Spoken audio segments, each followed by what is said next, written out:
Dumalo sa pagdinig ng Senado ang ilang mga senador upang tumestigo sa patuloy na alitan sa pagitan ni Vice Presidente Inday Sara Duterte at Pangulong Ferdinand Cotting Jr. Ayon sa mga ulat, ang mga isyu ay nag-ugat sa mga hindi pagkakaunawaan hinggil sa ilang mga polisiya at proyekto ng pamahalaan. Nagbigay ng kani-kanilang testimonya ang mga senador upang linawin ang kanilang mga posisyon at magbigay ng suhestiyon kung paano maresolba ang tensyon na ito. Sa kabila ng pagdinig na ninitili, matindi ang hidwaan sa pagitan ng dalawa. Nagbahayag ng pag-asa ang mga mamamayan na sana'y magkasundo na ang dalawang mataas na opisyal sa pamahalaan upang masiguro ang mas maayos at maunlad na pamamalakad para sa bayan. At yan nga ang balitang ating pagkakatutukan. Ngunit bago ang lahat, siguraduhin mag-subscribe at i-hit ang notification bell para sa patuloy na pagtutok sa mga sulyap ng bagong balita sa tunay na boses ng masa.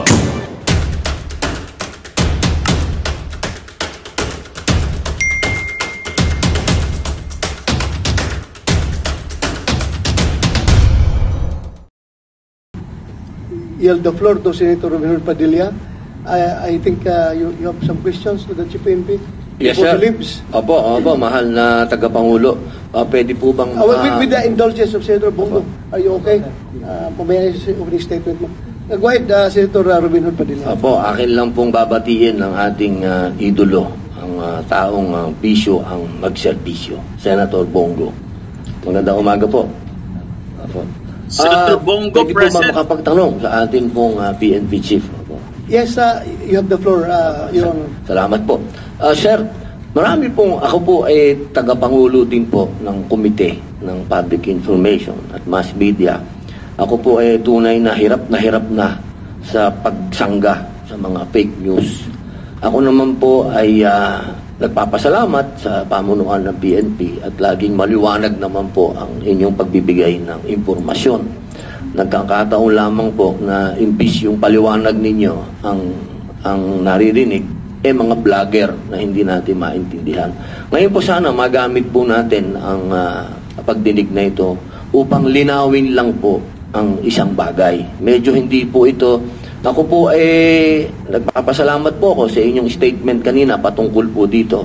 Ito lamang po side lang pong tanong. At ito naman po nasa inyo po bilang resource speaker po namin, nasa inyo po kung gusto niyo pong sagutin o hindi. Narinig ko na rin naman po at nabasa ko na rin po yung inyong statement na ayaw niyong magsalita. Pero baka po dito po ngayon mas maganda maging maliwanag po sa ating mga kababayan. Pero kung ano man po kung gusto niyo pong sagutin o hindi, wala pong problema. Opo, hindi po namin yung pepersonalin. Karapatan niyo po yun. Kaya lang po, baka lang magamit natin itong pagdinig nito para malinaw po. Tinatanong po talaga ng taong bayan na hindi lamang po ang masasabi nating alam nyo naman, hati ang ating bayan. Pero lahat nagtatanong dito, ano po ba ang katotohanan? Meron po ba talagang political pressure para tanggalin ang security ng ating Vice President? Nasa inyo po yan, sir, kung gusto niyo pong sagutin o hindi. You may respond, Chief PNP. Thank you, our Senator.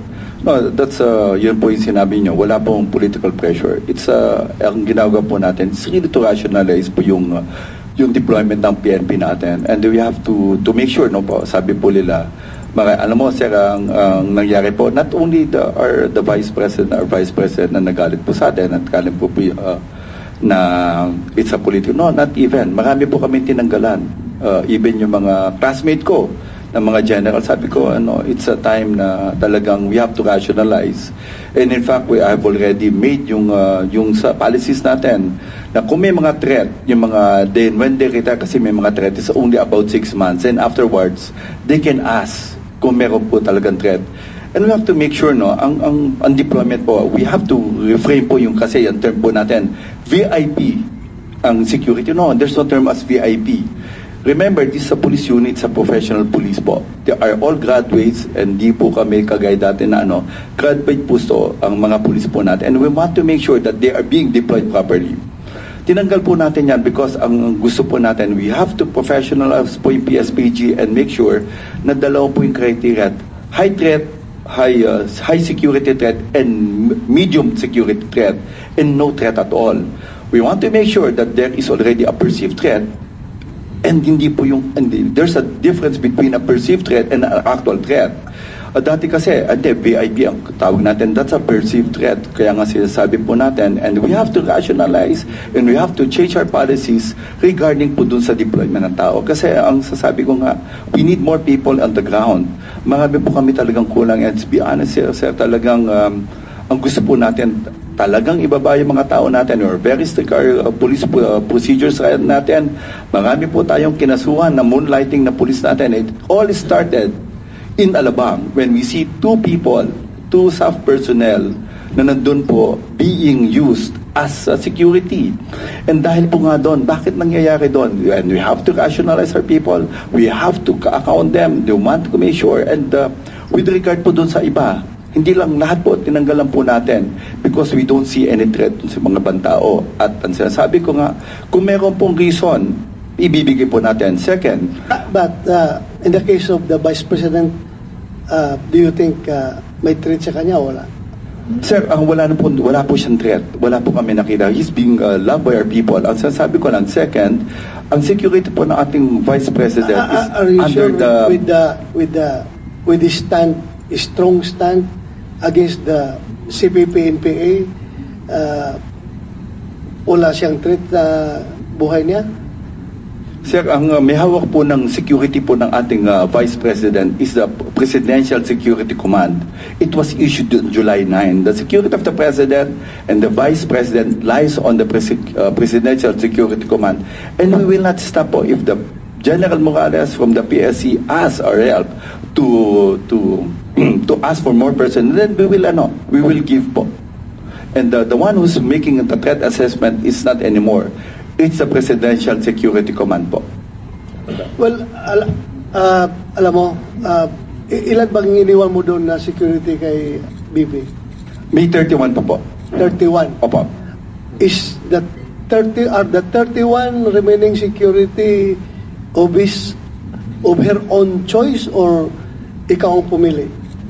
No sir, hindi naman po kami because mayroon pong commander po sa kanya and it's being headed by a full colonel dun sa 31 na naiiwan po.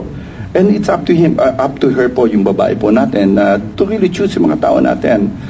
Hindi ko po alam yung details. What will happen is, sabi ko, you have to rationalize, we just need the numbers so we can deploy them dun sa mga tao sa ground. Okay.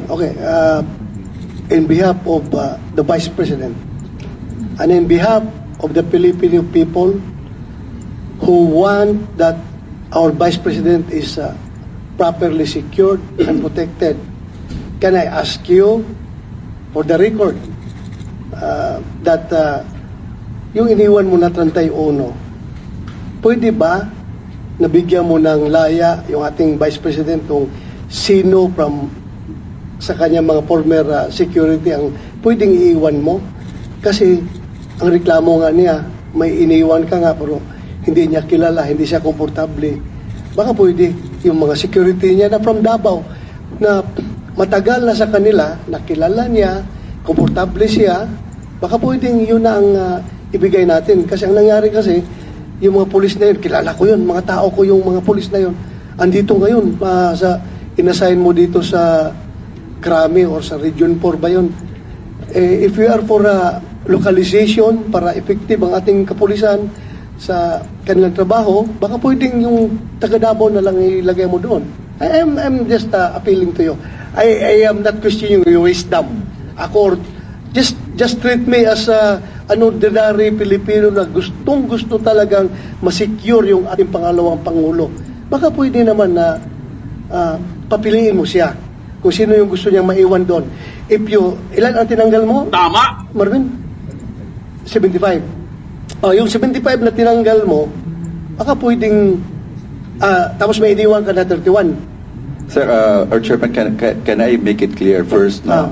Ang naiwan po sa kanya is 358 AFP personnel. And ang sabi ko nga, ang 106 na sa wala na ko doon sa... because, sir, it was wala tayo doon sa AFP. We are just talking about PNP. Yung PNP lang po sa Badel, ang PNP yung close sa kanya dahil dati siyang mayor at yung mga local police ng Davao, yan yung dinala niya doon na security.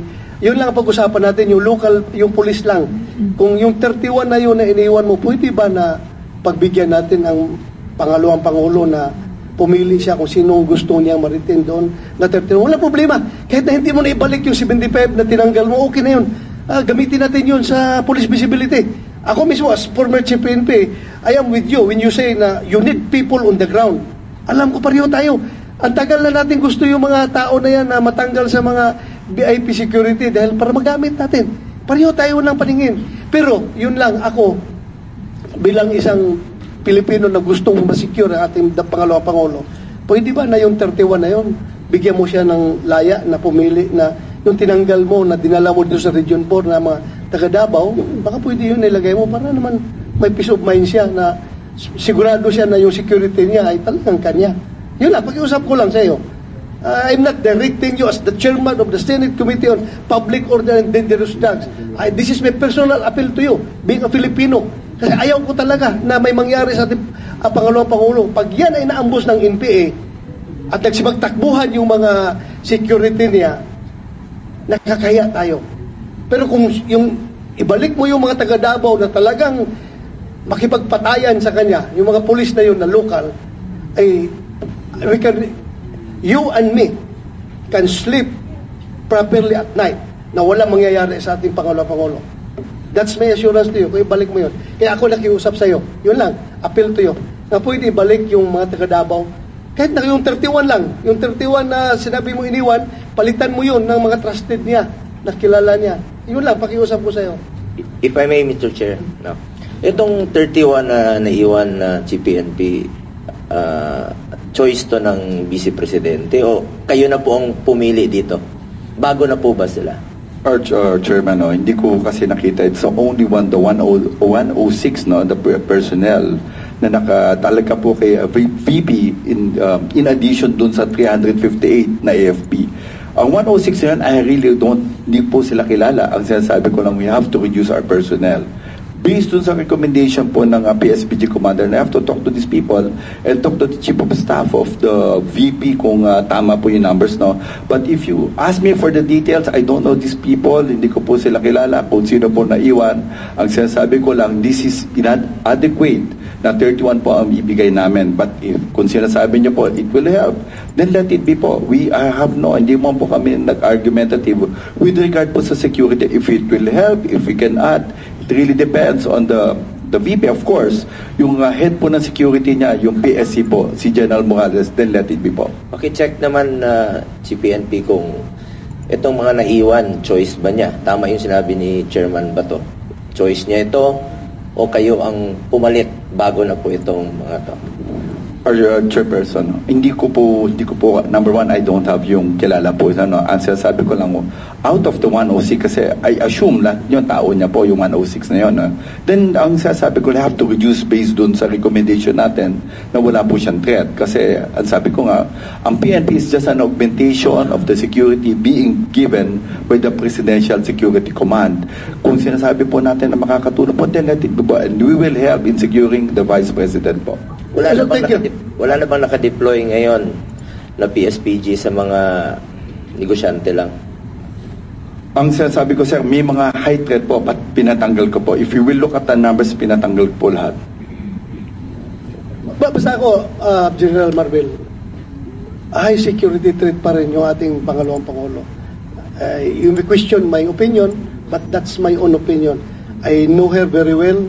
Kailangan talaga natin i-secure. So, yun lang pag-iusap ko, kahit na hindi mo na ibalik yung the same number na tinanggal mo, palitan mo lang ibalik mo lang yung mga taga Davao na palagay ang kalooban niya at tanggalin mo na lang yung hindi niya kilala na yung naiwan sa 31. I know, it's no longer your job dahil alam ko as Chief PNP, you will deal on policy statements na lang doon sa mga commanders mo on the ground. Hindi ka nagsasabi ko, ito tanggalin mo, ito iiwan mo. That's not your job anymore. Pero ito lang, I am just appealing to you, panirating ko lang sa'yo. Kung pwede, balik mo. Can I get your commitment? Of course, our chairperson. Thank you very much. Salamat.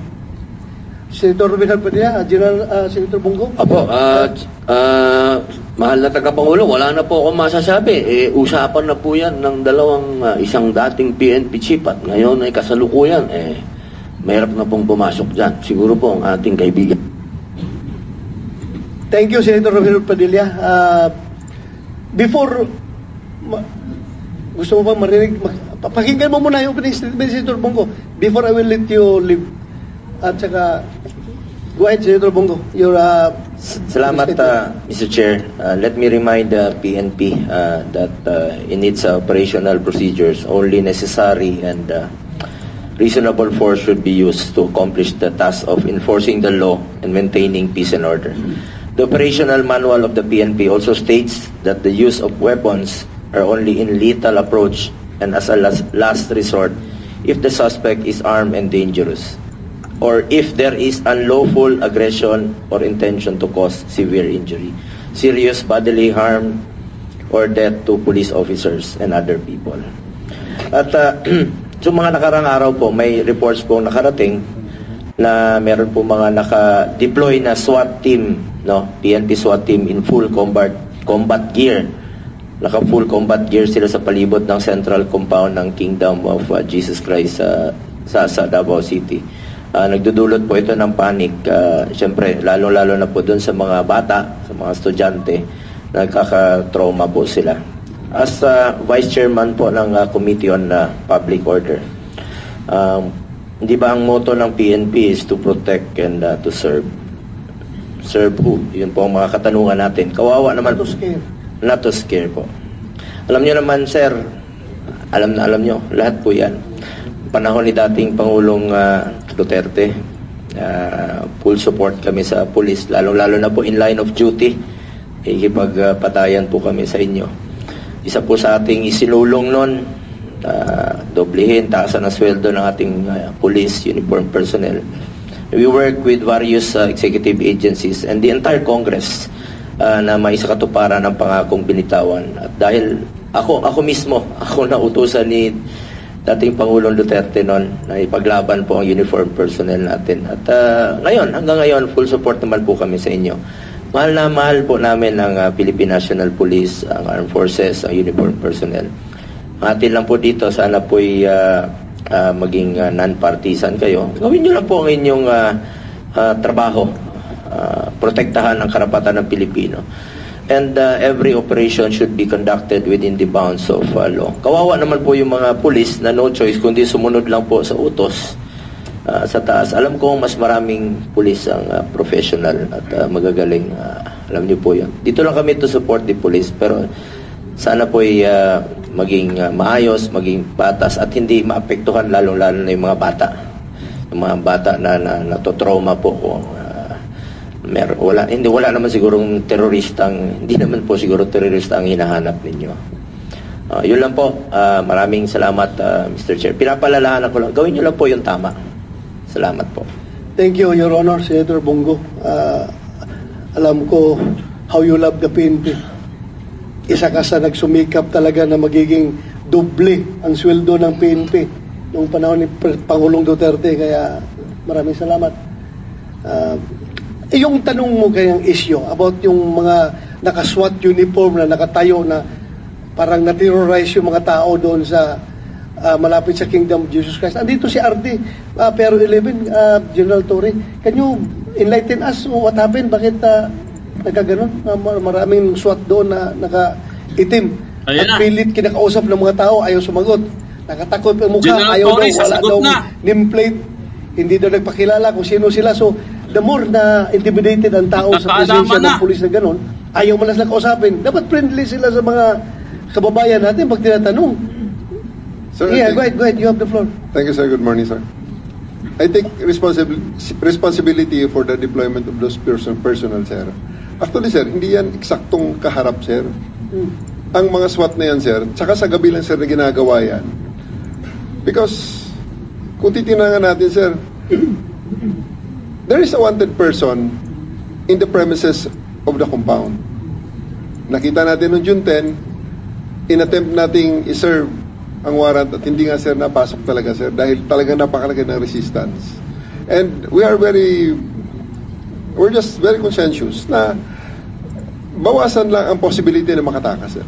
So, with the force that we saw last June 10, hindi sir malayo na talagang puwersa rin ang pwedeng gamitin dahil may resources nga naman talaga. In the past few weeks, sir, in these past few days, last week, napakaraming lumabas na mga trucks, na container vans, buses, na hindi na natin nati-check, sir, dahil sa kakulangan nating puwersa. So, Alam mo, Nick, General Torre, we are not questioning your mandate. Yes, sir. Mandato nyo yan. Yes, sir. Kahit na masama sa kalooban ng mga kababayan natin na huliin si Pastor Kibuloy, but meron siyang existing warrant of arrest. Yes, sir. And that is your job as law enforcement officer. Gawin talaga nyo yan. Yeah. Diba? Ang akin lang, yung matakot yung mga taga Davao, ano ito? Minarsalo na ang Davao. Alam mo na yung tawag dyan, yung sabi ni Senator Benod Padilla, nagbablogger-bloggeran na kahit ano siya sabi na nilusob na ang Davao ng mga SWAT na nakaitim na walang pangalan, nakatakip ang mukha, ayaw magpakilala, tinatanong ng media kung sino sila, anong ginagawa, ayaw kausapin yung mga tao. Parang na-terrorize ang tao. Alam mo, nung nakita ko, Nick, nakita ko yung uniform nila, tinignan ko talaga sa media yung sa cellphone yung kanilang patches, yung unit. Nung nakita ko na RMF B11, gusto ko sabihin sa mga tao na no cause for panic, mga tao natin yan. Mga local police natin yan. Kasi sinasabi nila, RMF ba talaga yun? Or Yes, mga sir. galing sa ibang lugar ng police? RMFB, sir, galing sa RMF B11. RHQ, sir. Kaya nga sabi ko, sana mga kababayan ko sa Davao, huwag kayong magpanik dahil mga tao natin, mga pulis natin yan. Baka mamaya team leader dyan, yung anak ko pa, na si Lieutenant Rack de la Rosa na official lang RMFB. Kaya huwag kayong matakot, pero it is incumbent on your part na dapat bigyan ninyo ng advice yung mga pulis natin na kahit na nagpe-perform sila na kailang mandato, maintain to be friendly dapat sa mga tao natin. Tinatanong sila ng media, ayaw magsagot. Sir, kung lang ito amin, yung police visibility nila ito. Wala pa kaming karapatan duty namin ito na mag-provide ng police visibility. Trabaho namin ito. Pwede naman lang sabihin gano'n para huwag matakot ng mga tao, pero hindi nagsasalita. Walang mga nameplate, ang mga mukha naka-cover.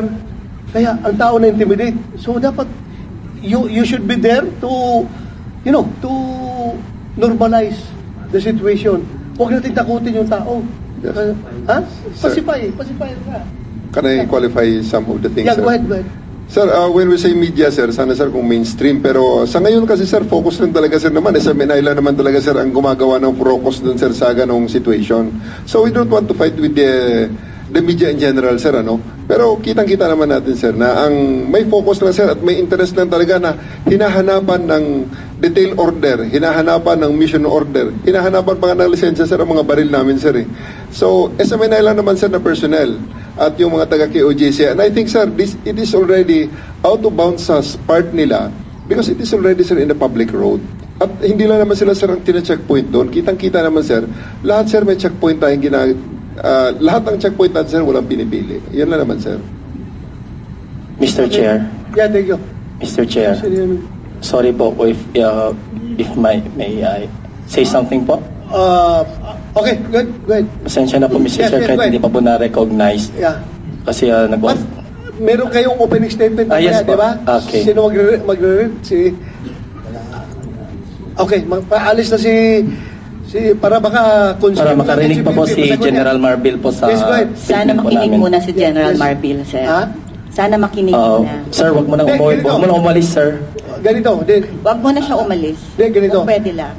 Nagpaalam siya sa akin dahil may mga tao siya may disgrasya, mayroong misencounter doon sa kwan, kailangan niya puntahan. Kaya whatever matatake natin dito, i-follow up mo sa kwan, ha? Para masagot mo. Then, ikaw acting DO, you supply the answers. Ito lahat, yung isasabihin nila. Pero itong particular na issue na ito, huwag ka muna malis. Go ahead, sino to magsalita? Sir, okay po ba? Ma'am Eleanor Cardona, you have the floor. Ma'am. Yes, kung Yes. okay na po, ano ko yung opening Ganito ha. The committee rules, you cannot ask your question directly to General Marbil. You course it through me, and Yes, ako sir. magtatanong sa kanya. Okay? Yeah, go ahead. Yes, sir. Thank Go you ahead. so much. Mr. Chair, I will be first reading the statement of our KOJC administrator, who is also invited but he cannot come. The property Sino? administrator of KOJC, who is former President Rodrigo Roa Duterte. Right. Thank Okay, you. thank you po. This is a statement of former President Rodrigo Duterte dated June 13, 2024, and I read, to members of the Kingdom of Jesus Christ and to all citizens who uphold the rule of law, June 10, 2024 will go down as a day of infamy.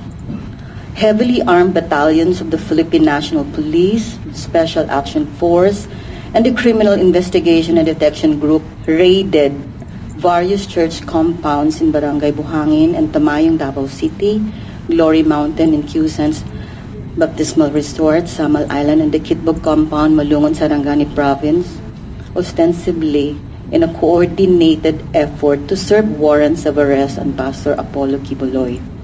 Except for the over-publicized arrest warrants, the raiders did not present any search warrant in all of the church properties raided by the law enforcement agencies.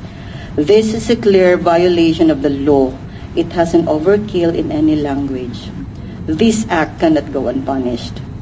While I am saddened to do this, given my personal and in the past official support for the police and the armed forces of the Philippines, my duties as administrator of church properties demand that I take legal and appropriate action.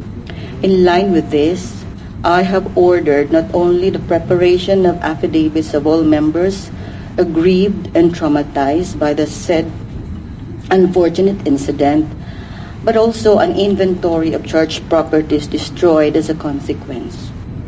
It is incumbent not only upon the church but also upon officers of the law to take appropriate action, considering that the said trespass was beamed by social media all over the world and thus sent the wrong signal that this country has become a police state with no respect for the law and religious institutions. While the damage has been done, the opportunity is there to rectify the errors brought about by the trampling of basic rights in the conduct of the alleged raid by granting the reliefs and legal remedies provided by law. It is unfortunate that the obsession of this administration to demonize Pastor Quiboloy even before he could be convicted by a court of law is a clear maneuver to divert attention from the deepening crisis spawned by corruption, incompetence, and abuse of authority. Again, it is with heavy heart that I am constrained to take action against all those responsible for the coordinated but illegal raid. Notwithstanding my personal convictions, the law must be upheld. Let this be a warning and a lesson for all those who follow and implement illegal and unlawful orders, that there are grave consequences for blind obedience. Rodrigo Roa Duterte. Thank you, sir. At this time, sir, pwede Thank you. po, Yes. I have the permission Continue. once again Yeah. to, of course, the Honorable Chairperson of the Committee on Public Order and Dangerous Drugs, Honorable Senator Bato de la Rosa, Senator Robin Hood Padilla, maraming salamat po at pinagkaloob po itong pagkakataon. And also Senator Christopher Bongo at sa lahat po na nandito ngayon in this room, sa lahat ng NBI, DOJ, Napolcom, SWD, and of course the PNP, sa CHR, and all those that are here. Indeed, we're so thankful that we were given the chance to air our sentiments on behalf of the Kingdom of Jesus Christ. Let me just say this, as I have read the statement of former President Rodrigo Duterte, June 10 truly is a day of infamy for us, because it is a day that Magandang balita ang hatid namin sa inyo ngayong araw. Sa pagtatapos ng aming balitaan, nagbigay kami ng mga mahalagang impormasyon. Maraming salamat sa pagtutok at pagsuporta sa aming programa. Huwag kalimutang manatili sa mga susunod na araw para sa mga bagong balita at mga kwento na dapat nating abangan. Mula sa Boses ng Masa, magandang araw Pilipinas!